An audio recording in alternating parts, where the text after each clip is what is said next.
Merry Christmas and Happy Holidays. This is Ship Updates, and I am recording this on Christmas morning because I wanted to get this episode out there because I was finally able to check out the new roadmap, and I noticed some interesting things on there. And one of them has to do with this ship here, the Retaliator. Now, you may remember that I recently picked this ship up, moved some things around, melted some stuff, and I really think that torpedoes are going to be a very interesting and very powerful weapon system in the future of Star Citizen. And I kind of wanted to position myself for the next year and some of the gameplay elements that are going to be kind of, coming to the fore and coming into the game. And I wanted to make sure that I had the right equipment. Now, the problem with the Retaliator, the problems actually with the Retaliator are very well known within the community. And this is a ship that has kind of, like a lot of ships, it's one of those things where there's a lot of things broken with it, but until CIG really leans into these things and gets the work done, they go unfixed. And this has been true for some ships for a long time, sometimes years. Well, it seems like that this dog is finally going to have its day. CIG, as you know, ships like the Gladius are often the gold standard of, the cutting edge of what CIG is doing with ships or planning to do with ships. But now on the new roadmap, a lot of ships like the F-7A Hornet and the Retaliator here have now appeared because these are ships that are strongly featured in Squadron 42, and so they are being brought up to that gold standard as well. Now, there's technically no end date currently visible, at least to me, when I was kind of bumbling around on the roadmap, but it's only showing me about 2 quarters right now, so at least we know that the Retaliator is going in. Is this going to be a systemic front-to-back, complete rework of the interior and all that? No, but I think that probably what we're going to end up with is a ship that is truly functional and probably going to take into account some of the things that users have said about this. So that big radar screen in the middle of the console there, probably going to get minimized a little bit, turned in, flatten that out, turn it up into one of them fancy holographic displays. Wouldn't be too unwelcome, CIG. But chances are this is going to, like a lot of things, it's going to see a lot of improvement before CIG considers it to be at that gold standard. So for me, that was kind of a big win and a very fortuitous thing. I really hadn't anticipated that CIG was going to rework the entire interior, but truth be told, when you're touring around on the interior of the ship, you see that it does have a lot of facilities and it does have a lot of interesting places to store things. So potentially, CIG could do some more heavy duty work with it, but I think that what they're going to do is they're going to take what they already have, which isn't always terrible, and just make it that much better and that much more functional. So I'm very excited to see where the Retaliator is going to go in the future. But as far as torpedo-armed ships, that's not all. There was something else that snuck its way onto the roadmap. The Polaris. Believe it or not, the Polaris. Now, I know what you're going to say because I said the same thing. As soon as I saw that CIG had opened up a slot on the roadmap, though they hadn't scheduled work, they had only opened up a slot on the roadmap for the Polaris, I immediately thought back to about a year and a half ago when, Disco Lando had made mention that there may be an announcement with the Polaris coming up, and then that quietly was shifted away and never referred to again. They have opened up a slot on the roadmap for the Polaris, and now I know what you're thinking. Well, they probably open up a lot of slots for a lot of ships. It seems like right now it's only the stuff that they're working on or planning to work on. With no work scheduled as of yet, it's very difficult to kind of guess what they're going to do with it because it's only showing the 2 quarters right now, so first and second quarter of 2021. So it's going to be difficult to guess where CIG is ultimately going to go with this ship. I mean, are they actually saying, we are going to do this? Maybe this is a part of Squadron 42 and we need to get this in there, but we're just waiting for the resources to be freed up. Or it could be an expression of, if the resources do free up because we get done early on this project or that project, we may actually step in and do the Polaris. So someone who commented on one of my videos recently when I said, I still held on to the Nautilus and said, I bet you if he's got the buyback, that Nautilus is going to become a Polaris, pretty soon. You might be right. You might be right. I mean, capital-sized torpedoes on a potentially very fast platform like that, it just could be. It just could be. Unfortunately, nothing for the Perseus. So the Perseus, hopefully, we'll see production soon, but hopefully, just please don't make another Banning Merchantman out of the Perseus, because there's a lot of people who really love that ship, and I don't think you guys want to go down that road. But potentially by, depending on when they schedule the work, I mean, it's still too far off to know, but this could mean that mid-2022, the Polaris might actually take flight. Now, of course, work continues, and work is going to proceed, at least it looks like, till June, to deliver the Nova tank. And the Nova tank, I think, if the Nova tank had been announced on its own, it's like, oh yeah, we're making the Nova tank, by the way, I wouldn't be all that excited about it, because the Nova tank really would be yet another ship to suffer the same problem that the Ballista has right now, which is great vehicle, lots of potential, can't really get it anywhere of consequence because of, its limitations. So having a Nova tank and having the vehicle to support it, to transport it, to deliver it to the battlefield where it's going to be relevant for the players who are very much interested in something like this. And I do think that there's a lot of potential for content in the game that could really kind of benefit a vehicle like this. It could be very, very interesting. And I have to, the fact that it's a multi-crew thing and it's not going to be like a tank that you control in World of Tanks where you have control of everything, but you're going to have a gunner, you're going to have a driver, you're going to have a systems operator, or a loader potentially. All these things going on. Though I mean, at this point in the future, isn't everything going to be an autoloader? Because why not?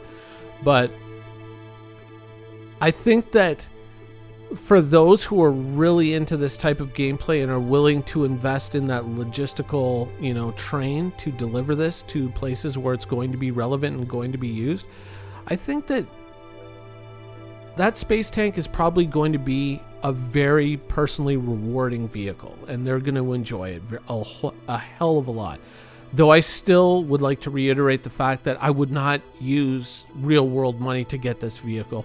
Based on the Ballista's price in universe, better to just go to Lorville and buy it for UEC that you earn in game. It's not going to be that expensive and not that difficult to earn. I mean, truthfully speaking, if you were to probably go out and just do like one smuggling mission a day between now and June 2021, you would easily have enough cash to buy it in game and equip it. Easy peasy. Now, along with the Nova tank, we mentioned the logistical train to deliver this to the battlefield, and this is the logistical train. This is, for this vehicle right now, currently the only game in town for transporting the Nova tank, though I do think that that is going to change in the not too distant future. More on that later. But the Hercules starlifter continues to be featured on the roadmap, and some people say, well, of course, they just announced it a while ago. Well, they've just announced a few things a while ago that have ultimately disappeared. There was at one point, a Cutlass Blue post that was made, 1 week, and then the next week the Cutlass Blue was dropped off of the production pipeline altogether and only ultimately got finished last year. And I think that was back in 2017. When that happened, but I would have to go back and check some of my old episodes, but I think that that's when that happened.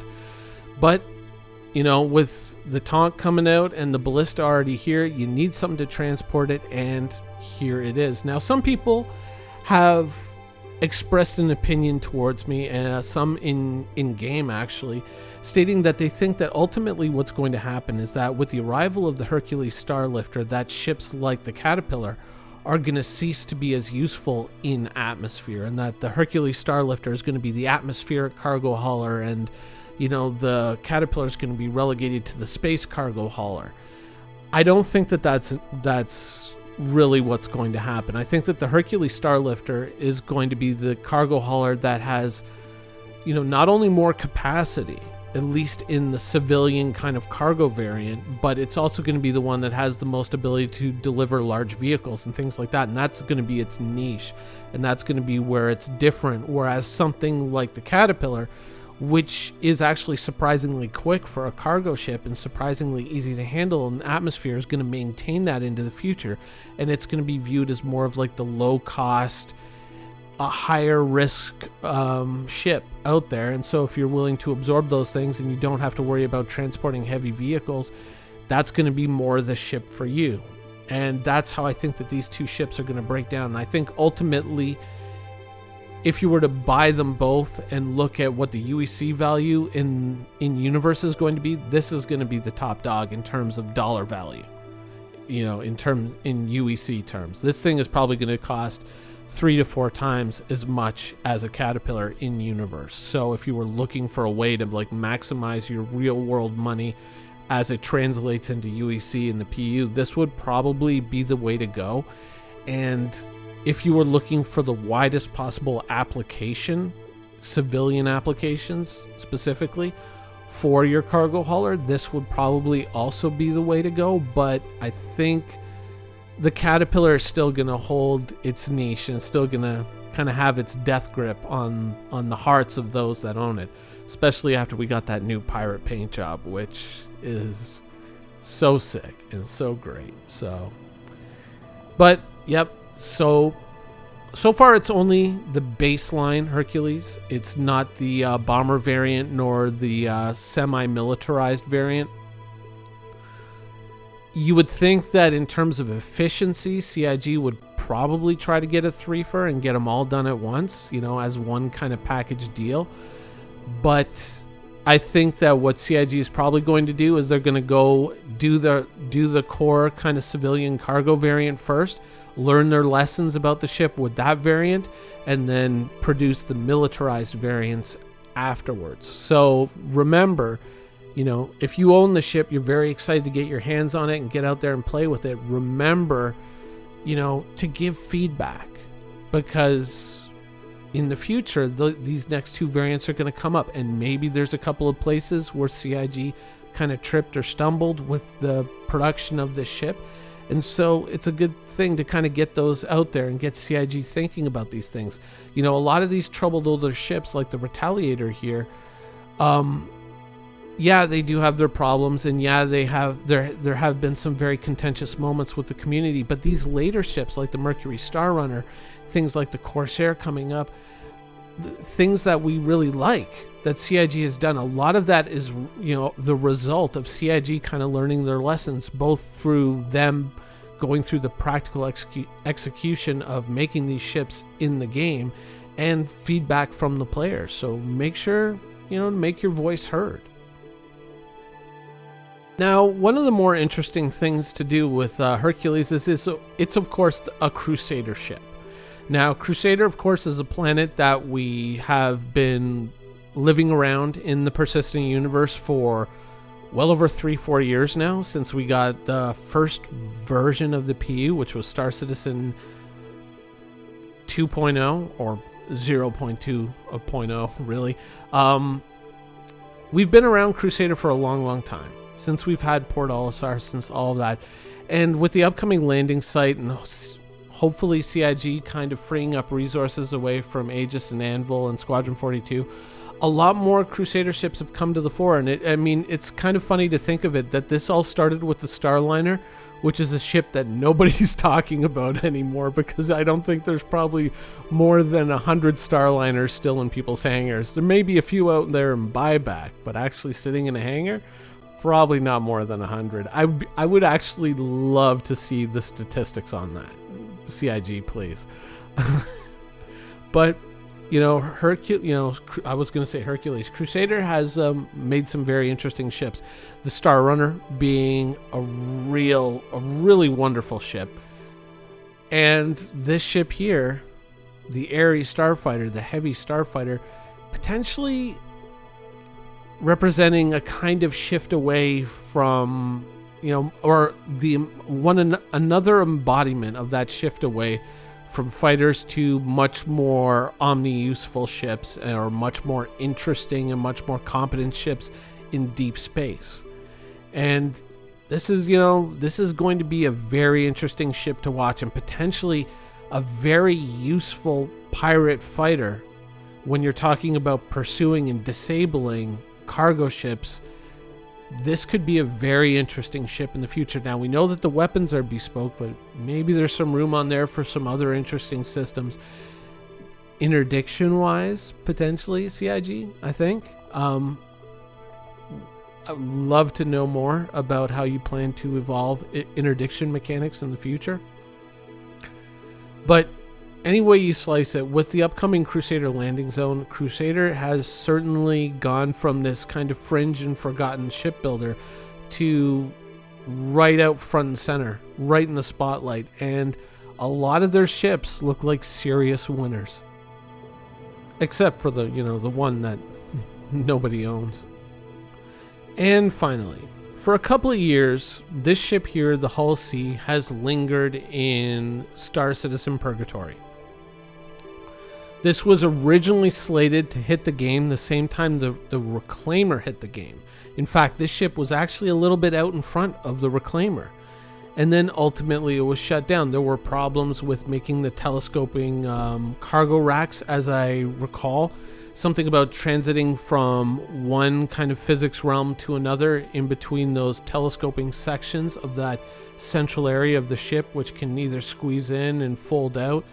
And so that was a bit of a problem. And I think having a place to dock this at any of the landing sites, because obviously you can't land it like this, was the fact that none of that existed in game was a real problem for having the ship in game. So it would have been a ship that was even deader than the Reclaimer, if that's even possible. So this ship has kind of lingered in limbo. Now, we've heard about it again recently because CIG has been working on that docking mechanic, though it's still early days yet. But there were smaller variants, including the Hull A and the Hull B, that ultimately may not suffer as much of the same issues, and it looks like CIG is pushing those into production. Now, the Hull A is probably deliverable reasonably quickly, because remember, they've done all this work on the Hull C, and MISC is not a new ship or a new shipbuilder in the Star Citizen universe. MISC has a lot of ships out there, from the Freelancer to the horrible Starfarer, which, please, CIG, page 1 rewrite. But MISC has a lot of assets out there in the universe, so potentially the Hull B and the Hull C now being on the production pipeline, they could be, or not the Hull B and the Hull C, the Hull A and the Hull B now being added to the production pipeline, could be an indication that not only is that cargo thing fairly cemented in, or maybe further ahead than CIG is leading us to believe, but that, finally these ships and these mechanics, like these exterior cargo modules, moving them, picking them up, delivering them, these sort of things are closer to being delivered than we kind of see on the horizon right now, because those two ships have once again appeared on the production pipeline. So chances are, if you still own a Hull A or you still own a Hull B, which kind of is doubtful, you probably got them as an LTI token, you may be seeing your ships fairly soon. Now, in addition to all these things that we now know, there are 5 concepts that are kind of marked as unannounced that are going into work at some point this year. So it's for 2021, you can expect at least 5 concept ships to be delivered within that time, with potentially the first one showing up around March-ish of this year, a new concept ship. Though, I mean, it is possible that they could take an existing ship and reconcept it as a variant. Let's say you took, the Starfarer and made a whole new variant of it. or you made a whole new variant of the Redeemer or something to that effect. I mean, that is potentially possible, but chances are we are going to be getting 5 new ships over 2021, whether they are brand new ideas or if they're revisits of existing ships, which I think ultimately, I think a lot of us would love to see new ships. We always like to see new concept art, but in terms of production capacity and time waiting for some of these ships, we kind of dig the flight ready stuff, or we kind of dig the stuff that for actual use in game is deliverable much sooner. So I'm kind of torn on that. You know, the kid in me wants new ships, but the pragmatist adult is kind of like, just base it off of what you're already building, please. let's get her done. So it's going to be a very interesting year to watch, and obviously with the arrival of 3.13, which I think just by the number of the patch is setting itself up to be something of a delayed mini disaster. I'm calling it now. Potentially by that time, we will be seeing the first of our new concept ships. Anyways, that's the show for today. I hope you guys enjoyed it. Have a Merry Christmas, and thanks for watching.